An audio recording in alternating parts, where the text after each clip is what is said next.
우리가 지금 하나님을 예배하기 위해서 주예전에 모여 있습니다. 우리의 모임은 성도의 모임입니다. 성도의 모임. 성도는 누구일까요? 성도는 어떤 사람일까? 성도는 예수 믿고 구원받아 새 사람이 된 하나님의 자녀를 성도라고 그럽니다. 우리가 다 그런 존재입니다. 예수 만나서 이미 새 사람 되어 있습니다. 새 사람 되어서 새 사람답게 살고 있나? 이런 생각을 해봐야 됩니다. 예수 믿고 구원받아서 새 사람 되었는데 그 존재가 하나님의 자녀가 된 존재이니까, 구원받은 존재. 그래서 여러분, 지금 우리가 몇 주째 계속 연결되는 말씀을 나누는데, 하나님의 자녀는 그래서 하나님을 알아야 되고, 하나님을 알게 되면 하나님과 친밀한 사귐을 가져야 해요. 아는 것으로 끝나면 안 되고, 예수 믿고 하나님의 자녀가 되었으니까 하나님과 최대한 사귀셔야 돼요. 얼마나 사귀셨습니까? 하나님을 얼마나 아십니까? 하나님의 마음을. 여러분 어때요? 나는 하나님을 얼마나 알고 있나? 하나님의 뜻을.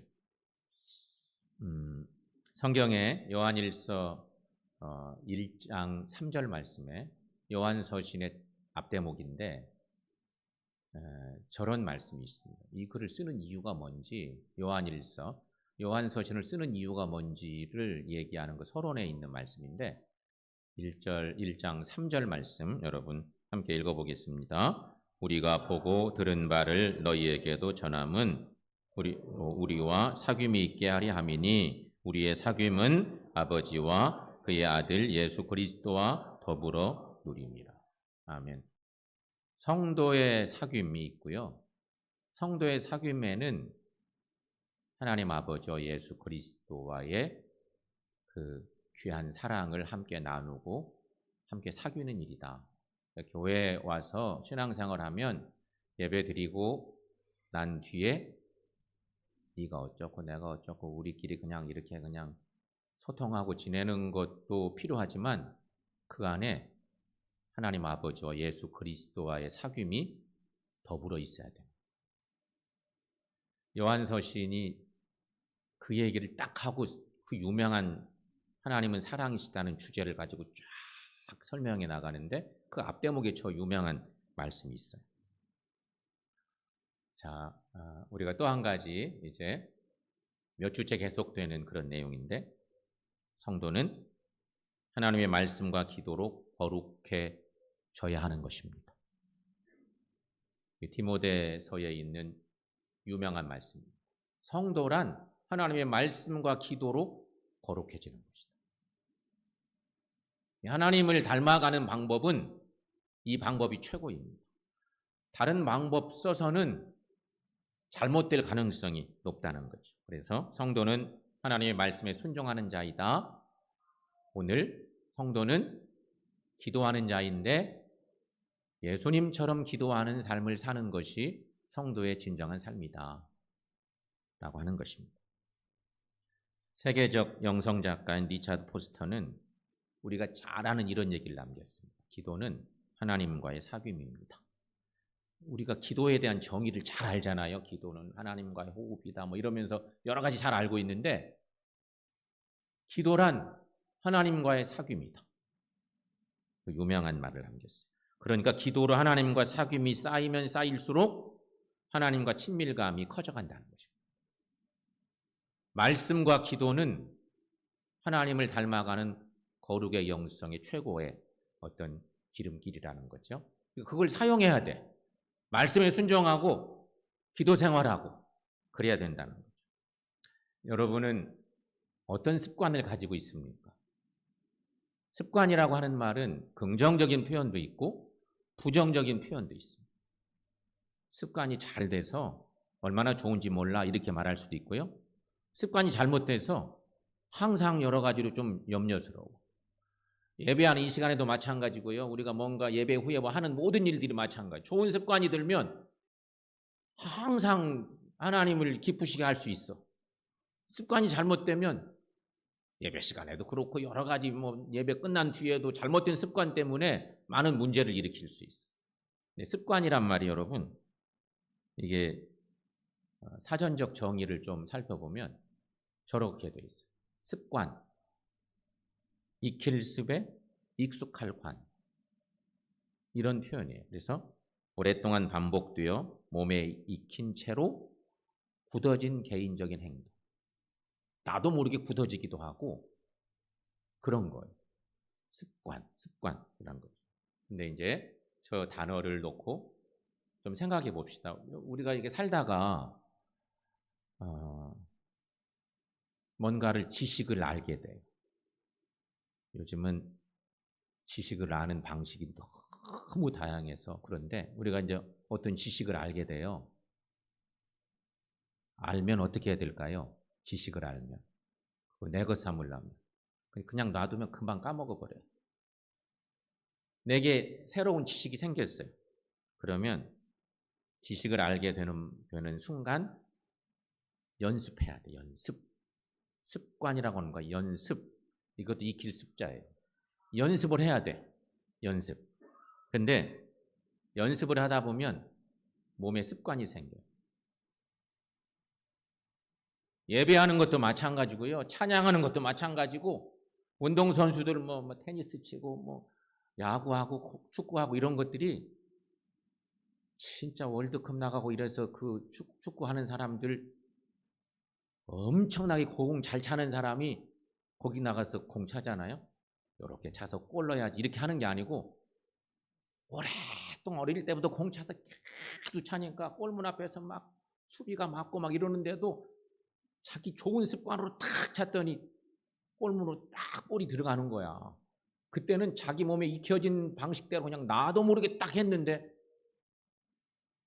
홈런도 치는 거고 골이 들어가는 것이기도 하고 테니스 하면서 막 우승하기도 하는 거고, 이 습관이 그렇게 중요해요. 그래서 여러분, 알게 된 지식을 연습하면 좋은 습관이 되고, 습관이 생기면 생활 속에서 그것이 이렇게 계속 좋은 작용을 하게 되고요. 그러다 보면 내 인격이 변해요. 긍정적인 좋은 것을 알아서 연습하고 습관이 생기고 그러면 내 생활 속에서 내 인격이 되고 마침내는 내 인생을 엮어가는 중요한 정체성으로 자리매김할 수 있습니다. 습관이 이렇게 중요해요. 자, 여러분, 오늘 말씀은 예수님의 좋은 습관에 대한 얘기를 하고 있습니다. 오늘 본문의 이 짤막한 본문의 말씀은 그렇습니다. 마가복음에 있는 이 중요한 기록이 그런 얘기죠. 예수님은 새벽 아직 날이 밝기 전에 일어나 한적한 곳에 가셔서 기도하심으로 하루를 시작했다. 성서에 이런 기록이 있습니다. 그림 올려볼래요?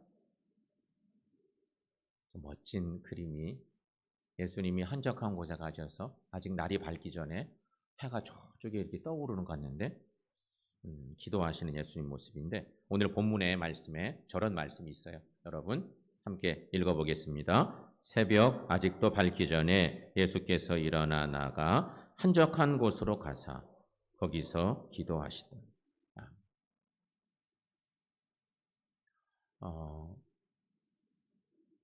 예수님이 공생의 사역을 시작하신 지 얼마 안 됐을 때 이 본문의 상황이 그렇습니다. 예수님 3년 공생의 사역을 하셨는데, 공생의 사역을 시작하신 지 진짜 얼마 안 됐는데 너무너무 사역이 바빠. 너무 바쁜데 예수님이 시간을 내어서 기도하신 거예요. 우리는 어때요? 전화해보면 아이고 바빠가지고 오늘 교회 못 갔습니다. 2주, 3주, 한 달 넘게도 내일로 바빠가지고 교회 못 오는 성도들도 많고, 바쁘면 기도도 못하고 예배도 못 드리고 내일이 얼마나 중요한데 교회를 갑니까? 이런 되는 상황들이 우리가 얼마나 많아요. 예수님은 이런 습관을 가지고 계셨던 거예요. 주님이 30살쯤 됐을 때 공생의 사역을 시작하시잖아요. 그렇다면 30살 되기 전까지는 하나님 정말 몰랐을까? 자기 마음대로 목수일만 하고 살았을까? 그러지 않았던 거예요. 공생의 사역 시작하시면서 이렇게 했겠어요? 습관이 안 됐으면 절대 못할 일이겠죠? 이미 그 전부터 그렇게 사셨던 거죠. 공생의 사역이 시작되는데 눈코 뜰 새 없이 바빠요. 몸이 막 10개도 모자라게 생겼어. 그런데 예수님은 저렇게 기도하는 일을 잊지 않고 하셨던 거예요. 예수님이 누구 집에서 주무셨는지는 성경을 통해서 알 수는 없어요. 하지만 시몬이 다른 사람들과 더불어 예수님을 찾았다는 것으로 보아하니 베드로의 집에서 주무셨을 듯 싶기도 해요. 그러잖아요. 자기 동네에 예수님 오셨는데 예수님이 갑자기 새벽에 일어나 보니까 안 계시네? 이 사람들이 이렇게 많이 몰려왔는데 주님 어디 가신 거야? 익숙한 어디 지리를 통해 사람들하고 예수님 찾으러 막 나선 거예요. 찾았어요. 그리고 이렇게 말하죠. 모든 사람들이 주님을 찾습니다. 예수님, 아침 일찍부터 사람들이 너무 많이 쫓아와서 난립니다. 이러면서 주님께 말씀드립니다. 그랬더니 주님이 그래? 어디 가보자 이런 게 아니고 베드로가 막 그렇게 너무 다급한 마음으로 와서 예수님께 이렇게 얘기를 드렸더니 예수님은 전혀 다른 반응, 완전 동문서답하듯이 주님의 생각이 너무 확고하신 거예요. 베드로는 조금 붕 떠서 막 예수님 찾아오는 사람들이 너무 많으니까 좋기도 한데 그래서 막 예수님께 말씀드렸더니 주님이 전혀 다른 얘기를 하세요. 그것이 오늘 본문 38절 말씀인데요. 38절 말씀 함께 읽어보겠습니다.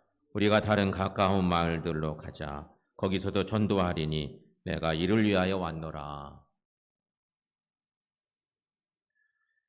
그리고는 주님은 온 갈릴리로 다니시면서 회당에서 전도하시고 귀신들을 내어 쫓으셨습니다. 여러분, 이렇게 예수님의 하루 일과는 기도로 시작하셔서 전도하시고 귀신을 쫓으셨다.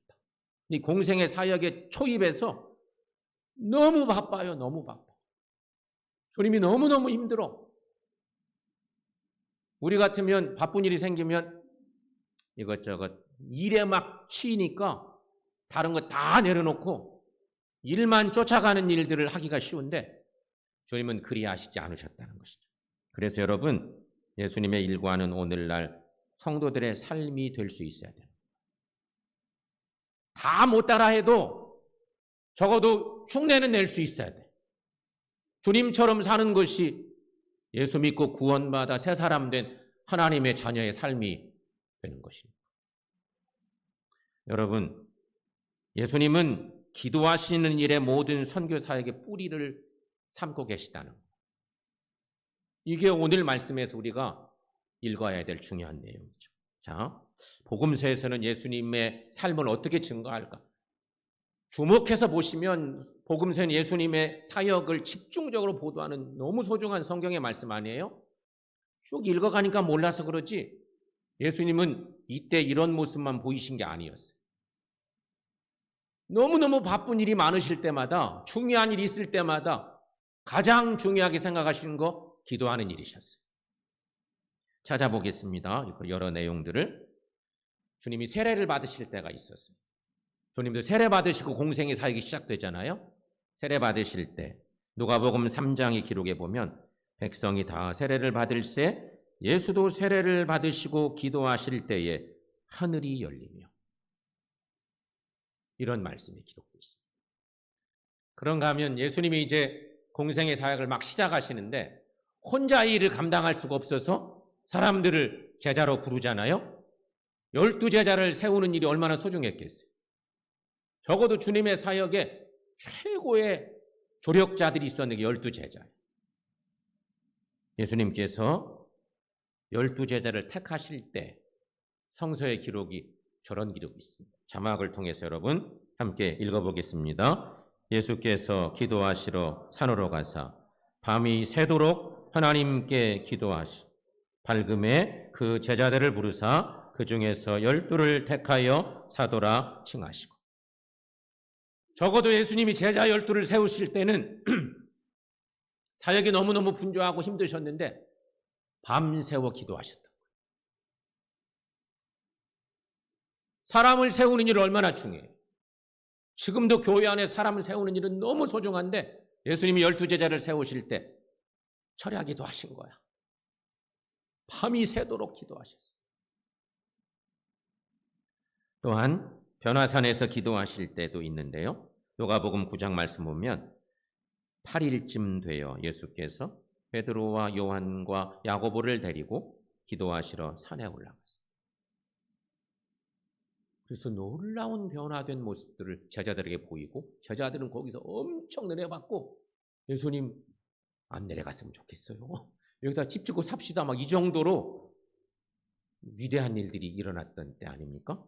그런가 하면 제자들에게 기도를 가르치셨을 때에도 주님은 기도하셨어요. 누가복음 11장 말씀 여러분 함께 읽어봅니다. 예수께서 한 곳에서 기도하시고 마치심에 제자 중 하나가 여짜오되 주여 요한이 자기 제자들에게 기도를 가르친 것과 같이 우리에게도 가르쳐 주옵소서.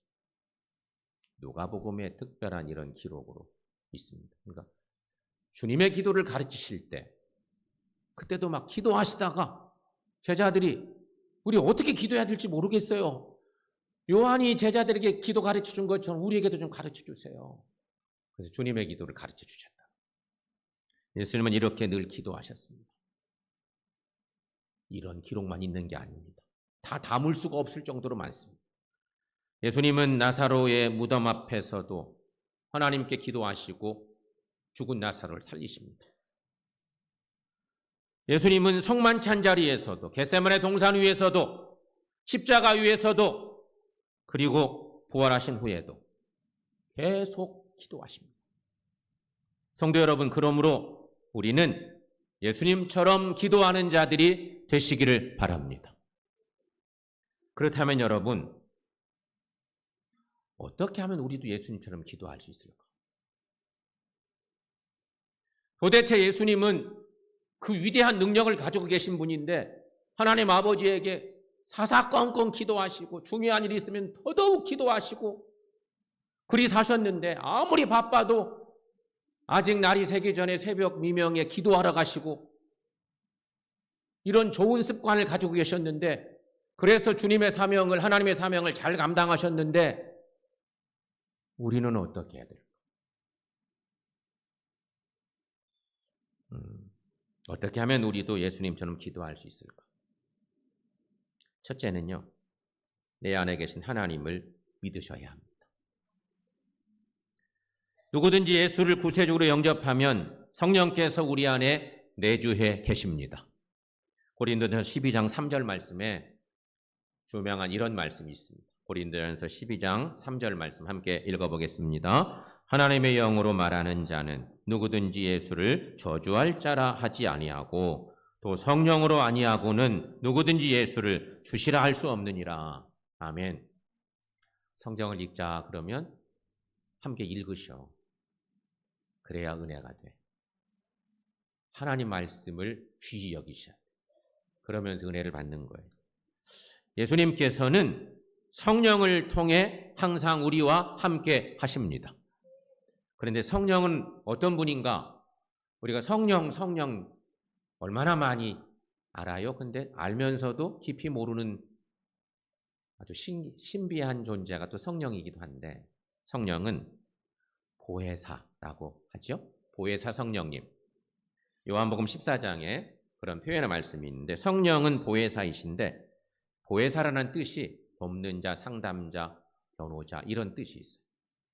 성령의 놀라운 도움의 은혜인 거죠. 그래서 여러분, 성령은 항상 내 안에서 나를 위로하시고 격려하시고 나를 인도해 주시는 하나님의 영이십니다. 성령께서는 기도로 아버지께 나아가게 하시고 성령께서는 기도할 것을 생각나게 하시며 쉬지 않고 우리로 하여금 기도하게 하시는 거룩한 영이십니다. 따라서 성도의 기도는 성령님께서 내 안에 거하신다는 진리를 의식하는 것에서부터 시작하는 것이에요. 성령 하나님이 내 안에 내주하신다. 하나님의 자녀인 우리에게는 성령께서 내 안에 계신다. 이것을 기억하실 필요가 있어요. 성도 여러분, 내 안에 계시는 성령님을 믿으시고 예수님처럼 기도하시기를 축원합니다. 두 번째는요, 가난한 마음으로 하나님께 나아가야 한다는 것입니다. 기독교 신앙의 대전제는 가난한 마음입니다. 가난한 마음. 성빈. 우리 집사님 중에 성빈이라는 이름. 가난한 마음에 아주 소중한 것은 성빈인데요. 여러분, 성도는 하나님 앞에서 늘 가난한 마음을 소유하고 살아야 하는 존재입니다. 다시 말하면 하나님 앞에서는 내가 언제나 죄인입니다. 하나님 앞에 서면 나는 한없이 비천한 자입니다. 하나님 앞에서는 아무것도 할 수 없는 무력한 존재임을 우리가 인정하는 것입니다. 그러므로 성도는 오직 하나님을 바라며 하나님의 긍휼과 자비를 구하는 존재인 것이죠. 예수님처럼 기도하시려면 이런 가난한 마음이 있을 때 가능한 것입니다. 여러분, 하나님을 의지하지 않고 우리가 어떻게 항상 깨어 그분께 나아갈 수가 있겠습니까? 하나님 없이는 할 수 있는 일도 없고 되는 일도 없다. 이런 믿음이 우리에게 필요합니다. 어느 순간 우리가 신앙이 교만병이 들면 이제는 하나님 안 계셔도 될 것 같아요. 제가 뭐든지 할 만해요. 그전에는 도와주셔도 됐는데 이제는 제가 뭐든지 할 만할 것 같아요. 잘 되는 것 같고. 이런 생각이 들어오면 신앙적으로 이미 병이 나기 시작한 거예요. 여러분, 그래서 나는 하나님 없이는 한순간도 살 수 없다는 가난한 마음이 있을 때에 비로소 우리 주님처럼 기도할 수 있는 것입니다. 시편 기자는 그래서 시편 86편 1절에서 저런 고백을 합니다. 함께 읽어보겠습니다. 여호와여, 나는 가난하고 궁핍하오니 주의 귀를 기울여 내게 응답하소서. 아멘. 내가 경제적으로 가난하고 궁핍하다는 그런 표현이 아니겠죠. 시인이 그렇게 노래하고 하나님께 기도합니다. 사랑하는 여러분, 하나님 앞에서 늘 가난한 마음으로 예수님처럼 기도하시고 응답받는 삶을 사시기를 축원합니다. 세 번째는요, 하나님 자신을 구하는 것입니다. 성도인 우리의 기도는 대부분 우리의 일의 성취나 문제 해결 등 무엇을 얻고자 함에 초점이 맞춰질 때가 대부분입니다. 이것도 주세요. 저것도 주세요. 요새 이것 때문에 죽겠어요. 이거 해결해 주셔야 될 것 같아요. 우리의 기도가 그런 거에 머물 때가 얼마나 많습니까? 그러나 여러분, 우리가 구하는 것들 중에서 그 어떤 것도 하나님보다 더 중요한 것은 결코 없습니다. 그러므로 이제 우리의 기도의 우선순위가 바뀌어야 됩니다.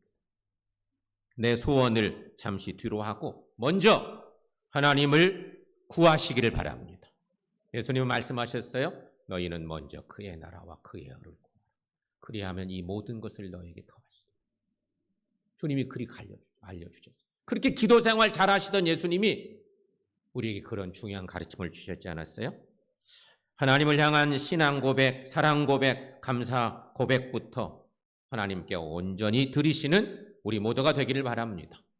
시인은 또 이렇게 노래했습니다. 시편 18편의 유명한 다윗의 노래입니다. 함께 읽습니다. 나의 힘이 되신 여호와여, 내가 주를 사랑하나이다.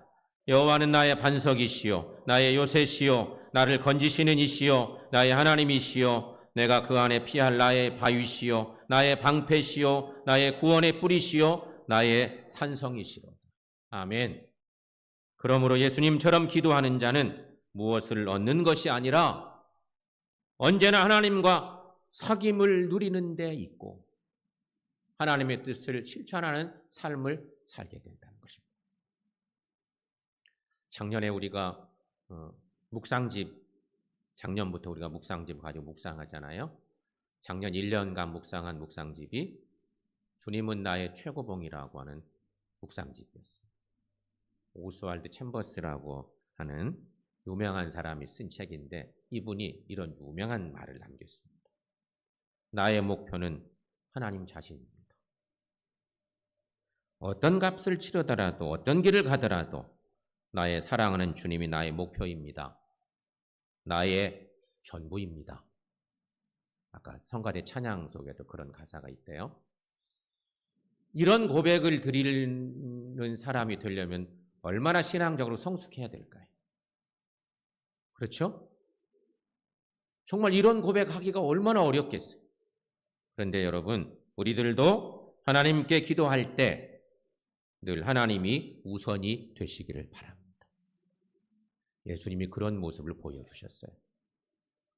여러분, 하나님과 사귐, 이게 참 중요한데 하나님과의 사귐을 위해서는 찬양을 활용하는 것도 좋습니다. 찬양. 여러분 찬양하는 거 좋아하시죠? 찬양은 곡조 있는 기도다. 이렇게 우리가 늘 그렇게 얘기하잖아요. 내 안에 계시는 성령님을 우리가 늘 사모하고 느끼면서 좋으신 하나님을 찬양하는 거예요. 따스한 성령님을 찬양하는 거예요. 이게 유명한 찬양들이 있잖아요. 그런 찬양들을 활용해 보세요. 그것이 놀라운 감동을 주는 찬양들이니까 내게 딱 은혜가 된 찬양이 있다면 그 찬양을 짤막한 찬양을 반복해서 불러요.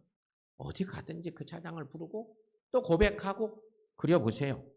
그러면 여러분, 주님은 내 안에, 나는 주님 안에 거하는 신비한 은혜를 경험하게 될 줄로 믿습니다. 사랑하는 성도 여러분, 예수님처럼 기도로 하나님과 친밀해지시기를 바랍니다. 주님이 능력이 많으셨지만 중요한 일이 생길 때마다 하나님 아버지께 기도하는 거예요. 하나님 도와주세요. 은혜를 주세요. 하나님 뜻대로 가고 싶습니다. 하나님 뜻에 맞는 사역을 하고 싶습니다. 주님의 몸부림이에요. 그래서 우리도 예수님처럼 기도하는 게 필요해요. 우리의 기도? 그러면 주님의 기도 생각나지만 주님처럼 기도 생활을 하는 것이 필요합니다. 그렇게 생활하려면 어떻게 되느냐? 말씀을 정리하면 내 안에 하나님이 계신 것을 확신하며 사십시오. 또 하나, 늘 하나님 앞에서는 가난한 마음이 필요해요. 가난한 마음. 하나님 없어도 돼요. 안 돼요. 예수님도 그러셨어요. 아버지의 능력이 필요합니다. 아버지 은혜가 필요합니다.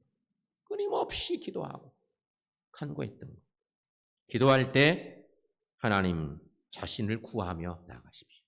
하나님의 뜻을 먼저 구하는 것이 필요합니다. 예수님이 알려주신 중요한 가르침이기도 한 거죠.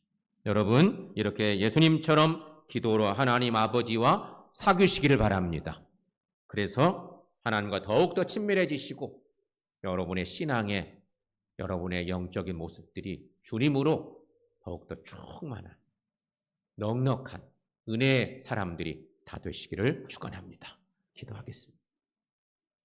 하나님 감사합니다.